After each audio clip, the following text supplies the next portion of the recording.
नीतीश कुमार अब अमृतकाल में पहुंचने वाले हैं। इस दौरान उनकी राजनीति चाहे जिस तल से शुरू हुई, लेकिन उनकी सियासत परवान चढ़ी समता पार्टी और अब जदयू से।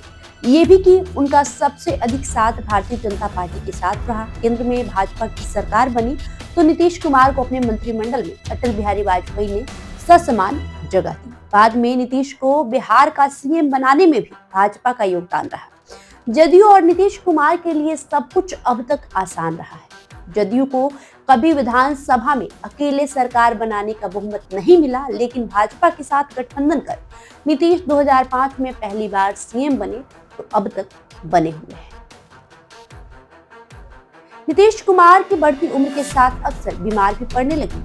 उनकी आंखों का इलाज तो लंबे समय से चल रहा है। कुछ और भी बीमारियां हैं जिनके बारे में अभी तक किसी को कुछ पता नहीं है।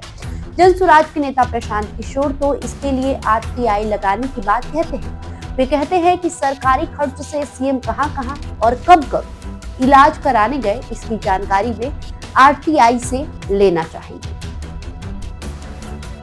वे ये भी जानना चाहेंगे कि किस बीमारी का नीतीश कुमार इलाज कराने अक्सर दिल्ली जाते हैं। इलाज के लिए उनके विदेश जाने की भी चर्चा चली थी। नीतीश की बीमारी के बारे में भले किसी को पता न हो, लेकिन उनके हाव भाव और बोलचाल में आए बदलाव को देखकर कई तरह की चर्चाएं होती रही है।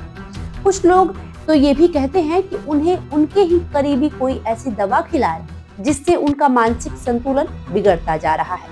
अब तो ये भी सवाल उठने लगा है कि नीतीश कुमार के बाद जदयू का कर्णधार कौन है। पार्टी में वर्चस्व की कवायद भी दबे अंदाज में शुरू हो गई है। पार्टी के राष्ट्रीय कार्यकारी अध्यक्ष संजय झा ऐसे लोगों में आगे दिखते हैं।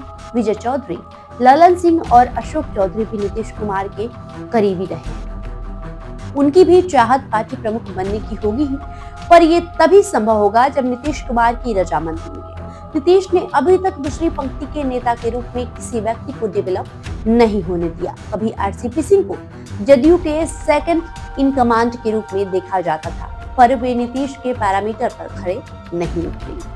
सांसद ललन सिंह में भी लोग सेकंड लाइन लीडर बनने की संभावना देख रहे थे, पर नीतीश ने उन्हें भी किनारे कर दिया और खुद पिछले साल राष्ट्रीय अध्यक्ष बन बैठे। मनीष वर्मा को भी लोग नीतीश का उत्तराधिकारी मान रहे हैं, पर अभी तक उन्हें लेकर स्थिति स्पष्ट नहीं हो पाई है।